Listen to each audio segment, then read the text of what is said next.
کیا ہمیں افغانستان میں مزاحمت کرنی ہے، مدد کرنی ہے؟ کیا ہم کر سکتے ہیں؟ ہمیں کرنی چاہیے۔ اس کے لیے ایک دن نہیں، 2 دن نہیں، برسوں کا موقع موجود تھا کہ ہم اس پر گفتگو کرتے، اور جب ہم گفتگو کرتے تو ہماری پارلیمنٹ میں یہ چیز زیر بحث آتی۔ نہ صرف یہ کہ پارلیمنٹ میں زیر بحث آتی، بلکہ پوری قوم میں زیر بحث آتی۔ یعنی کیا ہمیں ایسا کرنا چاہیے ہم افغانستان پر حملہ کر دیں؟ یہ ایک انتخاب ہے۔ ہم افغانستان میں مزاحمت کرنے والی اگر کوئی قوتیں موجود ہیں تو ان کے ساتھ تعاون کریں، یہ دوسرا پہلو ہے۔ جیسے کہ ہم جانتے ہیں کہ بنگلہ دیش میں جب اس طرح کی قوتیں پیدا ہوئیں تو بھارت نے ان کے ساتھ تعاون کیا۔ تو ہم ان میں سے کون سا طریقہ اختیار کریں؟ یا ہمیں غیر جانبداری رہنا چاہیے، یا دیکھنا چاہیے آگے کیا ہوتا ہے کیا نہیں ہوتا، یا محض اپنی سرحدوں کی حفاظت تک محدود رہنا چاہیے؟ یعنی زیادہ سے زیادہ یہ ہے کہ اپنی فوجیں وہاں کھڑی کر دی جائے، اپنی انٹیلیجنس کو مزید مضبوط کیا جائے، اور کوشش کی جائے کہ ہمارے ہاں اس طرح کی کوئی چیز نہ آئے۔ ان تمام چیزوں پر ذرا تاریخ اٹھا کے دیکھیے، کیا ہماری پارلیمنٹ میں، ہماری قوم میں کوئی بحث ہوئی؟ کیا ہم نے اس موضوع کو موضوع بنا کر اس پر گفتگو کی؟ کیا اس معاملے میں مختلف آراء کا جائزہ لیا گیا؟ یا پارلیمنٹ میں ہم نے بحث کر کے فیصلہ کیا کہ ہم فلاں اسٹریٹجی یا فلاں حکمت عملی اختیار کریں گے؟ تو جب ہم یہ کہتے ہیں کہ اگر کوئی خطرہ پیدا ہو گیا تھا، وہ خطرہ کسی بھی نوعیت کا ہو سکتا ہے، تو سیاسی قیادت فیصلہ کر لے گی۔ تو اس کا مطلب یہی ہوتا ہے کہ سیاسی قیادت کے فیصلے کسی کمرے میں بیٹھ کر فوجی ذہن سے نہیں ہوتے۔ سیاسی قیادت ان تمام عوامل کو سامنے رکھ کے فیصلہ کرتی ہے، اور فیصلہ سازی کا عمل بجائے خود بہت وسیع کیا جاتا ہے۔ یہ کس لیے کیا جاتا ہے؟ تاکہ ایک بڑا اقدام ہم کرنے جا رہے ہیں، اقدام کے لیے کیا ضرورتیں ہوں گی، اقدام کے کیا اہداف ہوں گے، اور پھر سب سے بڑھ کر یہ کہ ہر اقدام اپنے کچھ نتائج رکھتا ہے۔ یعنی کوئی اقدام بھی نیکی کا ہو یا بدی کا بانج نہیں ہوتا، وہ بچے جنتا ہے۔ تو جو کانسیکوینسز ہوں گے، جو نتائج نکلیں گے، کیا ہم نے ان کو دیکھ لیا ہے؟ میرا پہلا اعتراض یہ ہے کہ یہ اقدام جب فوج کی طرف سے ہوا تو اس میں ان میں سے کوئی عمل بھی نہیں ہوا، اور یہ بجائے خود ایک مجرمانہ بات ہے کہ آپ پوری قوم کی طرف سے ایک فیصلہ کر رہے ہیں، اس کے نتائج پوری قوم کو بھگتنے ہیں۔ اس میں اگر کچھ قوتیں صرف ہونی ہیں تو پوری قوم کی صرف ہونی ہے، اگر اس کے کوئی بین الاقوامی اثرات ہونے ہیں تو پوری قوم پر ہونے ہیں۔ اور میں بتاؤں گا آگے جا کے کیسے ہی ہوا۔ یہ کوئی معمولی معاملہ تھا؟ یعنی کسی ایک سرحد پر کوئی جھڑپ تھی، اس کا فیصلہ کر رہے ہیں؟ پہلے سے طے شدہ کوئی معاملہ تھا، اس میں مدافعت کے لیے اقدام آپ نے کیا تھا؟ آپ ایک بڑا غیر معمولی حکمت عملی کا تدبیراتی فیصلہ کر رہے تھے۔ یہ فیصلہ کرنے کا آپ کو قوم کی طرف سے کوئی اخلاقی حق نہیں تھا۔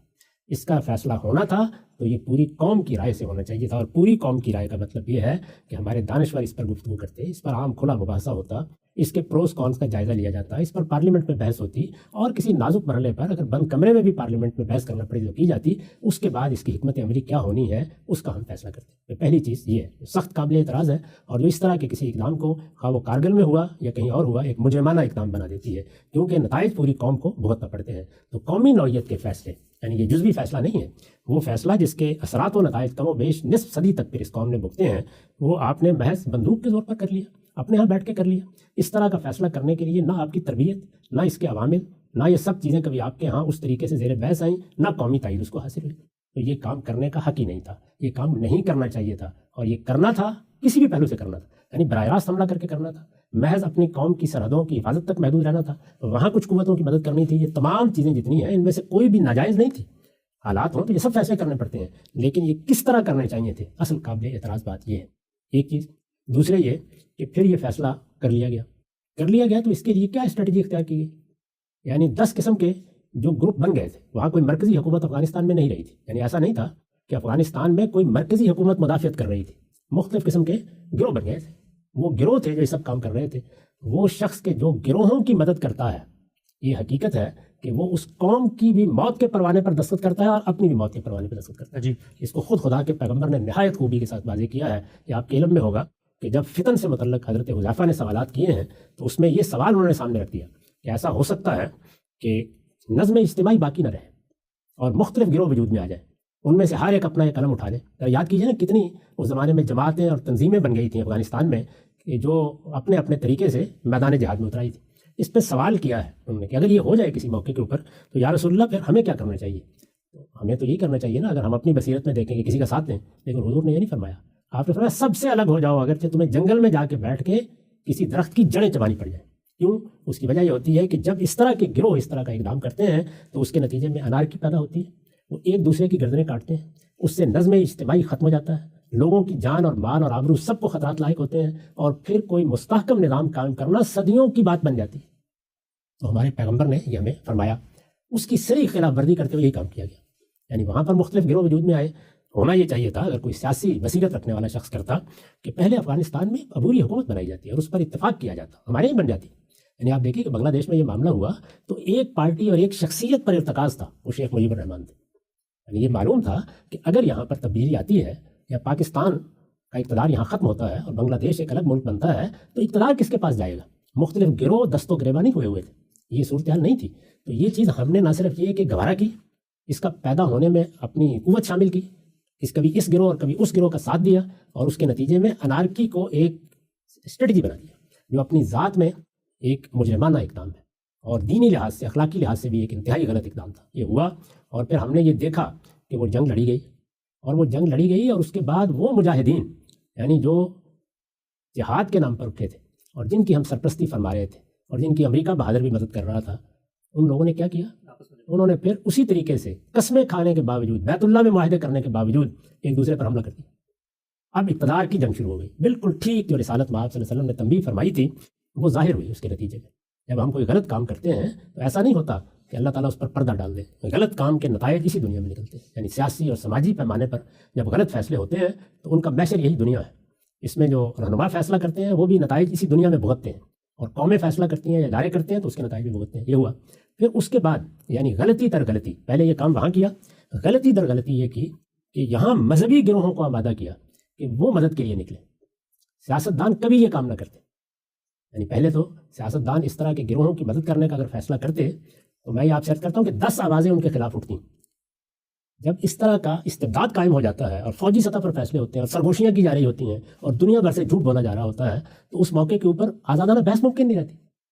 یعنی میں آپ کو بتاتا ہوں کہ میں اس پر نقد کر رہا تھا اور شدید نقد کر رہا تھا، لیکن یہ کہ وہ کون سنے اور کون جانے۔ اسی طرح بہت سے لوگ ہوں گے کہ جو اس ساری اسٹریٹجی اور حکمت عملی کو غلط سمجھتے تھے۔ مذہبی گروہوں کو آمادہ کیا گیا، اور مذہبی گروہوں کو آمادہ کیا گیا کہ وہ ایک جھوٹ پر مبنی حکمت عملی بنائیں۔ یعنی ہم دنیا کو نہیں بتائیں گے، ہم یہ نہیں مانیں کہ ہم مداخلت کر رہے ہیں، اس کے لیے ہم تربیت یہاں کر رہے ہوں گے، ہمارے مدرسوں میں لوگ تیار ہو رہے ہوں گے، مذہبی جذبے سے لوگ جہاد کے لیے جا رہے ہوں گے، بھرتی کے لیے جا رہے ہوں گے۔ یہ سب کام ہم کر رہے تھے جو اخلاقی لحاظ سے بھی مجرمانہ اقدام تھا، دینی لحاظ سے بھی انتہائی غلط اقدام تھا، اور اسٹریٹجی اور حکمت عملی کے لحاظ سے بھی گویا ہم اپنے ملک کی جڑوں میں بارود بھر رہے تھے۔ کیونکہ مذہبی بنیاد پر جب لوگوں کو اس طرح سے آپ اسلحہ پکڑا دیں گے اور ان کو اس طرح آمادہ جنگ کر دیں گے اور پھر جذبہ جہاد پیدا کر دیں گے اور اسلامی حکومت قائم کرنے کو آپ ایک جہادی سرگرمی بنا دیں گے، تو آپ کا خیال یہ ہے کہ انسان کا معاملہ یہ ہے کہ اس کا سوئچ اچانک آپ آف کر دیں گے، وہ اس کے بعد ایک پورے نظریے کو وجود بخشے گا۔ اور بالکل یہی ہوا۔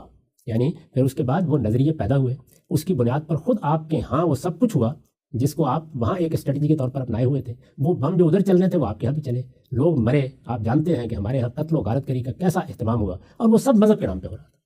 کیا آپ کے خیال میں سیاستدان کبھی مذہبی لوگوں کو جو ان کے حریف ہیں، یہ ذہن میں رکھنا چاہیے کہ ہمارے یہاں مذہبی لوگ کیونکہ یہاں اسلامی حکومت کا ایک خاص بیانیہ رکھتے ہیں اور ان میں سے بہت سی قوتیں سیاسی قوتیں بن چکی ہیں، حریف کی حیثیت رکھتے ہیں، سیاستدان کبھی ان کی طرف نہ جاتے۔ یعنی اگر انہیں فرض کیجئے کہ لوگوں کو بھرتی کرنا ہوتا تو وہ کبھی مذہبی بنیادوں پر یہ کام نہ کرتے، کسی طرح بھی نہ کرتے، لیکن ان لوگوں نے کیا۔ ان کے ساتھ خفیہ تعلقات قائم کیے، خفیہ تنظیمیں بنائیں، خفیہ تربیت گاہیں بنائیں، اور اس کے بعد ایک جہاد کی پوری تحریک برپا کر دی۔ اور یہ بحث سننے کے لیے بھی تیار نہیں تھے کہ جہاد کے آداب کیا ہیں اور شرائط کیا ہیں، یہاں تک کہ پھر وہ نوبت آ گئی کہ ان مجاہدین کو نیچا دکھانے کے لیے طالبان وجود میں آ گئے۔ یعنی وہی ہوتا ہے جب آپ اس طرح کی انارکی پیدا کر دیتے ہیں تو انارکی کا علاج پھر جمہوریت نہیں ہوتی۔ انارکی جہاں پیدا ہوتی ہے اس کا علاج پھر صرف قوت ہوتی ہے، تو قوت ہی راج کرے گی، اور قوت ہی آپ کو پیدا کرنا پڑی، قوت ہی کی آپ کو سرپرستی کرنی پڑی۔ تو آپ دیکھیے اس کے نقصانات کتنے شدید ہوئے دنیا میں اس وقت بھی۔ یعنی جب میں اور آپ یہ گفتگو کر رہے ہیں اس وقت بھی دنیا میں ایسا نہیں ہے کہ عالمی سطح پر جمہوریت کے حق میں ایک ایسا انقلاب پیدا ہو چکا ہے کہ گویا ہر چیز کو جمہوریت سویپ کر گئی۔ یعنی باقاعدہ منظم آمریت ایک فلسفے کے طور پر موجود ہے، اور بہت سے ملکوں میں اسی کی بنیاد پر حکومتوں کا نظام چل رہا ہے۔ سب سے بڑی مثال خود چین ہے۔ اچھا، ملوکیت موجود ہے، اور وہ ملوکیت موجود ہے جو تاریخ میں فتوحات کی بنیاد پر رہی ہے۔ یہ آپ جانتے ہیں کہ موجودہ سعودی خاندان نے سعودی عرب کو، جس کو آپ سعودی عرب کہتے ہیں، جزیرہ نما عرب کو فتح کیا تھا، اور فتح کرنے کے بعد وہاں اپنی حکومت قائم کی ہوئی ہے۔ تو ملوکیت بھی موجود ہے، اور ملوکیت صرف وہاں نہیں ہے بلکہ پورے جزیرہ نما عرب میں اور 7-8 حکومتیں بھی بنی ہوئی ہیں، دنیا میں اور جگہوں پر بھی ہے۔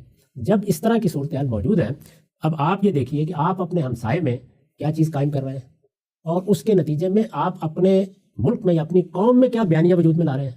اگر مذہب کی بنیاد پر یہ بیانیہ آپ کے ہاں وجود پذیر ہو رہا ہے اور اس کے لیے لوگ منظم کیے جا رہے ہیں کہ ایک اسلامی حکومت ہم بزور بازو سے قائم کریں گے، اس اسلامی حکومت کے لیے ہم جہاد کریں گے، اس اسلامی حکومت کو ہمارے آئیڈیل کی حیثیت حاصل ہے اور شریعت کا بتایا ہوا طریقہ یہی ہے، یہ بات جب لوگوں کے اندر جائے گی تو وہ لوگ، وہ نوجوان خاص طور پر جو اس مقصد کے لیے بھرتی ہوں گے، آپ کا خیال ہے کہ ایک دن آپ ان کو خاموش کر کے بٹھا دیں گے؟ یہی ہوا، یعنی جب پھر اس فطرے کو جو مجاہدین کی باہمی خانہ جنگی کے نتیجے میں پیدا ہوا، فروغ کرنے کے لیے طالبان کا ایک گروہ، نیا گروہ وجود میں لانا پڑا کہ وہ اب جا کے وہاں امن و امان قائم کرے۔ جب آپ کو یہ کرنا پڑا تو اس کے نظریاتی، فکری، سیاسی اثرات خود آپ کی اپنی قوم پر ہوئے، اور اتنے بدترین ہوئے کہ کم و بیش 25-30 سال تک ہم نے ہزاروں افراد کی قربانی دی۔